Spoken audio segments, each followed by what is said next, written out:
الساعة دي جاية بسعر معقول، لكن السؤال المهم، هل هي فعلًا هتقدم لك أداء الساعة الذكية اللي أنت بتدوّر عليه؟ النهارده هنعرف مع بعض كل حاجة عن الساعة، البطارية، الشاشة، التصميم، الأداء، طبعًا الميكروفون. طيب خلّينا نبدأ بالشاشة لأنها أكتر حاجة أنت هتستخدمها. أول حاجة حجم الشاشة كبير 2.2 إنش ومقاس 49 مللي، وده بيخلّيها نفس حجم الساعات اللي أغلى منها بأضعاف، زي الHK9 Ultra 2 Max. بالنسبة للحواف كويسة جدًا، الحواف هنا أصغر حاجة بسيطة من ساعة الX8 Ultra Plus اللي بتتباع في المحلات حوالي 900 جنيه.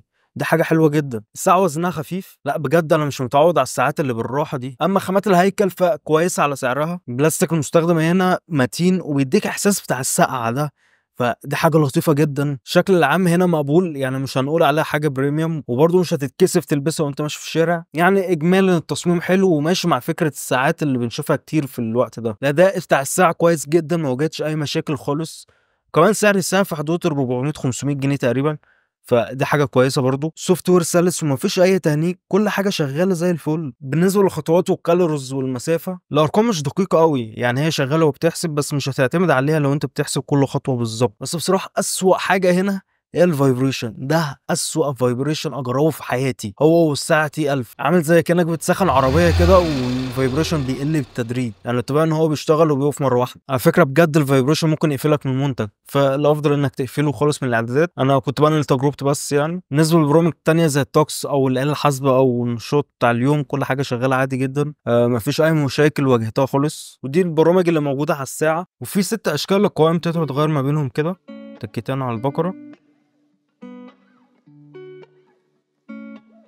تقدر تستقبل إشعارات من فيسبوك، والبرنامج ده ويب شات، كمان موجود تويتر، موجود واتساب. جهات الاتصال اللي هنا بتنقل حوالي 30 اسم بس، وما عندكش إمكانية تحدد إيه اللي هيتنقل، الأرقام بتتنقل بطريقة عشوائية. موجود هنا منبه بيرن تقريبا حوالي 30 ثانية بس وبيقفل لوحده. موجود دي تسجيل عدد الخطوات والكالوريز والمسافة وكده يعني. وهنا ينفع توقف أو تشغل الحاجة اللي أنت مشغلها على التليفون على طول. ينفع تعمل باسورد للساعة، ودي إعدادات تبع الصوت. وهنا ضغط الدم، ودي إعدادات الرياضة، وينفع تتصل من هنا على طول من الساعة. لو أنت حافظ الرقم على طول هتتصل من هنا. ولو أنت رافع جهات الاتصال، ودي سجل المكالمات. موجود تايمر ونسبة الأكسجين في الدم وضغط الدم، ودي الرسائل SMS. وهنا الكاميرا ينفع تاخد صورة على طول من الساعة من الابليكيشن. وهنا مساعد جوجل. وهنا لو انت مش لاقي التليفون بس يعني بقى ملهوش لازمة أوي. موجود من الجنب اليمين عدد الخطوات، ضربات القلب، ضغط الدم، وكمان معدل النوم ونسبة الأكسجين في الدم.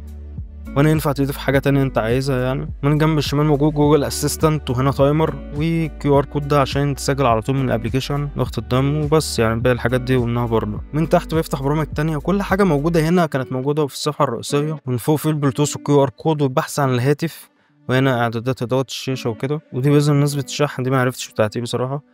وهنا دي المفروض لما يجيلك مكالمة ينفع ترد عليها كده. البطارية هنا ممكن تستمر معاك يوم مستريح لو انت استخدام بسيط. الساعة بتشحن في حدود ساعة، ساعة ونص كده. نقطة مهمة بقى لازم تاخد بالك منها، لازم تشحن الساعة بشحن أقل من 2 أمبير عشان البطارية تستمر معاك لأطول فترة ممكنة. طيب ازاي بقى تقدر تضيف خلفية من التليفون للساعة؟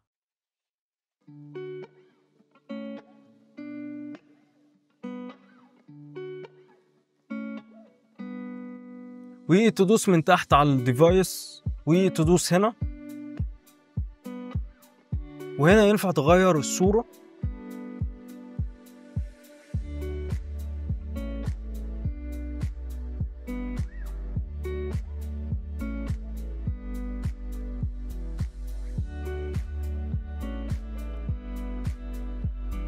ولو عايز تضيف معلومات عن عدد الخطوات أو معدل النوم، معدل ضربات القلب والتاريخ.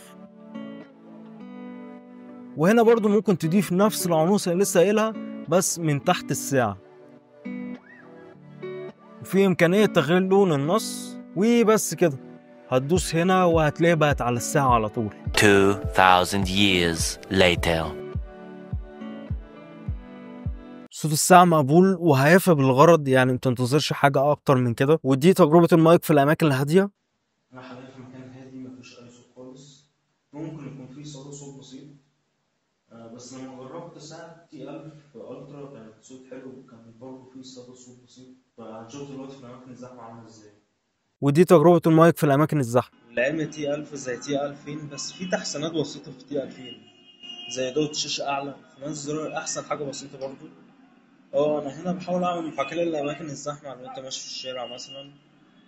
شكلها مش هيكون لطيف وهي قريبة من كده، بس هنشوف يعني جودة المايك عاملة ازاي. ندخل بقى على جزء الاعدادات. موجود بقى في الاعدادات دي طبعا اشارات، وهنا في اعدادات تانية يحول الساعة، وهنا تقدر تغير اللغة للعربي بس مترجمة حرف، يعني مش نفس المعنى بالانجليزي. وهنا وضع عدم الازعاج، وهنا ينفع التحكم في اعدادات اضاءة الشاشة وكده. وده معدل الوقت لو انت عايز تغير النظام من 24 ل 12 من هنا. ودي اشكال القوائم تقدر تغير منها، موجود 6 اشكال. والفايبريشن تقدر تلغيه من هنا. موجود باسورد للساعة، ومن هنا تقدر تخصص الزرار الشمال يعمل ايه، يعني يفتح طقس مثلا، ولا ايه يقيس ضربات القلب، ولا يعمل ايه بالظبط. وهنا ضبط المصنع وريستارت وكيف تشغيل الساعة. طيب نيجي بقى لجزء المميزات. لو عايز ساعة تكون خفيفة في ايدك وما تحسش بيها، وكمان تكون الشاشة حجمها كبير وحوافها كويسة جدا ومفيش اي تهنيج حصل معايا، والاشارات اللي بتبقى على التليفون توصل في نفس الوقت بتبقى على الساعة، فدي برضو حاجة حلوة بالنسبة لسعرها. قلت بقى اجمع جزء كبير من العيوب في اخر الفيديو خالص. جودة الشاشة نفسها هتلاحظ بكسلة واضحة، وكمان الشاشة بتتخربش بسرعة. بالنسبة للأولوزون ديسبلاي ساعات بتشتغل وساعات تانية لأ، وده يخليك على فكرة تعتمد إنك تدوس على الزرار عشان تشوف الساعة كام، بدل ما تستنى الأولوزون ديسبلاي تفتح أصلا. إضاءة الساعة هنا بصراحة مش أفضل حاجة. لو هتستخدم الساعة في مكان مقفول مثلا أو إضاءة ضعيفة فهتكون مناسبة جدا، لكن لو أنت نزلت في الشمس خصوصا في عز الظهر